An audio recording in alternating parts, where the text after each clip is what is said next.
Hi guys, John Florez again, and boy, this is a good one. There have only been two complete political disasters back in my record career days. One of them was the Fifth Dimension when Clive Davis dropped the group from Arista Records in the middle of our record going up the charts, No Love in the Room. Personal dispute between the Fifth Dimension and Clive Davis, wanting to make a point that artists were to get along with him. Thank you very much. So that was devastating to my career and the Fifth Dimension's career. They had to get a new label deal, which they did at ABC Dunhill Records, where they were reunited with their original collaborator, the great songwriter Jimmy Webb. Okay, the second career disaster for my artist and me is a lesser known artist, but a brilliant singer and artist, Carl Graves. Carl and I got together at the request of Kip Cohen, who was head of A&R at A&M Records, and paired us up to do an album together. And boy, what a wonderful album it was. You can listen to all the tracks, unreleased album. You can listen to all the tracks here on my YouTube site. You can't get them anywhere else unless somebody copied them from my site. Okay, so we had an initial hit with Baby Hang Up the Phone. My wife Carol and I flew to Hawaii at that time, and there was a big flower basket at our hotel room saying, "Thanks for a wonderful album, Herb, Jerry, and Kip." They were thrilled with the Carl Graves album, and so were Carl and I. Okay, so I let the promotion staff at A&M pick the follow-up to Baby Hang Up the Phone, and they chose a very poor mix on my part of The Next Best Thing, and The Next Best Thing bombed.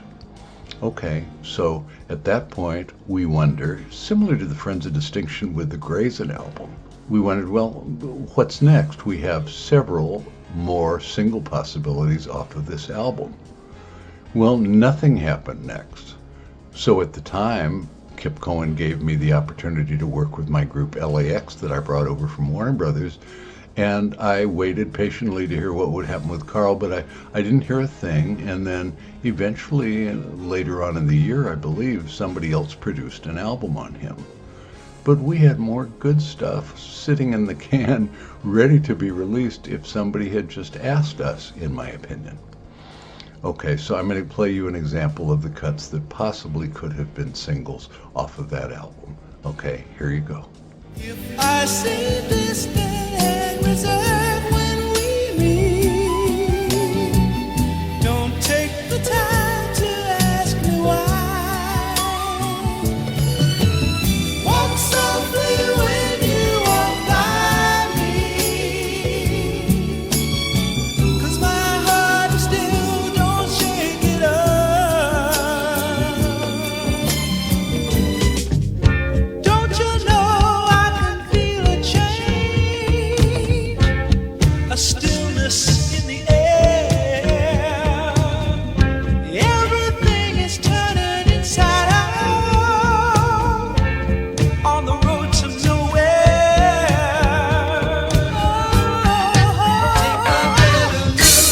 Take a better look, take a look, and love we start to smother.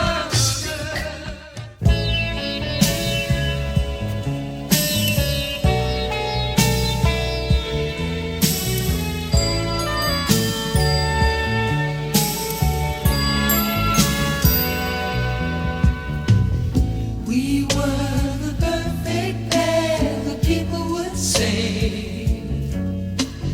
Don't they look nice together? Don't they look right together? All went well, but we lost our way. Then we just weren't together.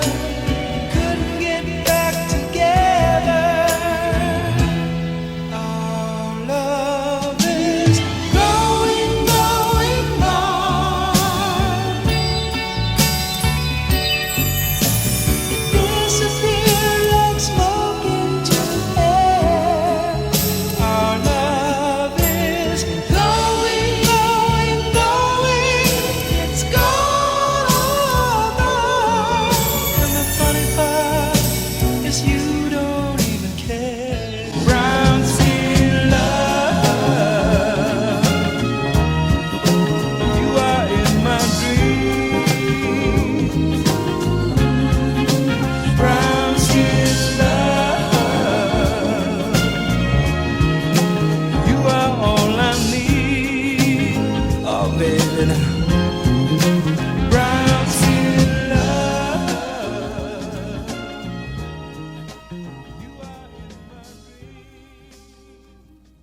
Okay, then that said, here's what happened after that.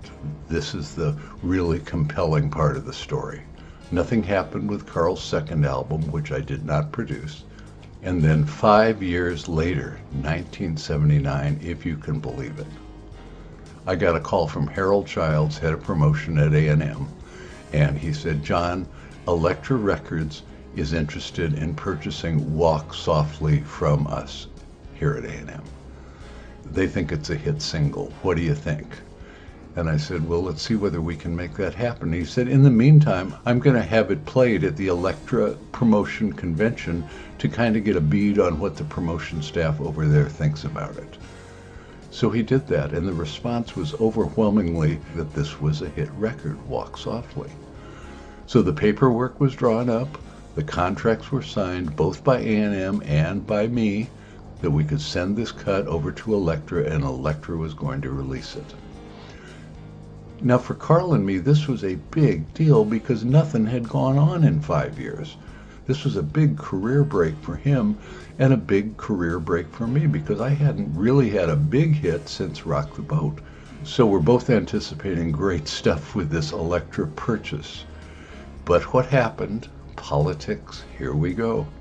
I got into a kerfuffle, that means a fight, with Abe Summer, who had been my attorney, both during the Fifth Dimension days, and then, unfortunately, the Helen Reddy days, where Abe didn't get me paid for 6 months of work on Helen Reddy's album.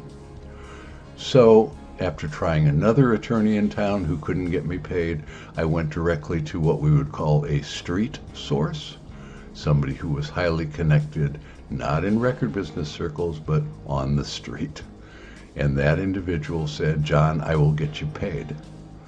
And all of a sudden, everything that the attorneys had tried to do prior just fell by the wayside, and that one street call got me paid. But it also got me blacklisted informally because Abe Summer was not happy with the route I took to get paid. Yes, he owed me 6 months of work, didn't get me my advance check before I started work, and certainly didn't get me paid for months after I finished Helen's project. So he was pissed off at me. And so what did he do? He intervened with Linda Carter. I was getting ready to rehearse her new country album with a possible duet from Kenny Rogers that Linda was hoping for. I got a call from Linda's husband the next day. He was her manager, and he said, uh-oh, John, guess who our attorney is? And I said, Abe Summer. And he said, right. And Abe says that if we continue with you, he's going to drop us and we will not get a label deal for Linda. So sorry. Okay, well, the same thing happened when the delivery people came to the A&M lot in 1979 to pick up the master of Carl Graves' Walk Softly. Delivery was refused, even though there were signed contracts to that effect. So Elektra Records never got Walk Softly from A&M. I got a call from my attorney at the time who said, John, for some reason that deal didn't go through even though it's signed. I mean, you can bitch and moan about it, but I think it's a done deal. You've got no recourse. So then last but not least, Harold Childs, head of promotion for A&M that brokered the deal with Elektra, called and said, you've been an extreme embarrassment to me, John, over at Elektra because the convention heard it, they're all excited, and we can't get it. This politically is a terrible move on your part. And I said, I didn't do anything. Carl and I are victims here. Abe Summer intervened and canceled the sale of that track. That's what happened. Now, this is 5 years after we had a hit with Baby Hang Up the Phone, and 5 years after I had had Rock the Boat as well, and No Love in the Room rise and then be withdrawn from the market by Clive. I needed a hit desperately, and I really believe that Walk Softly is a hit record. And we never got to find out if that was true. It broke my heart. I assume it broke Carl's too. And that's the story of what goes on behind the scenes politically in the record business. Carl Graves deserved another chance. He deserved to be a star. I believe he is a star. And I love his voice, and I love our tracks together, and I thoroughly enjoyed working with him. So those are the breaks, as they say. Okay, well, as always, thanks for watching. I appreciate it, and I'll see you next time. Okay? You take care. Bye-bye.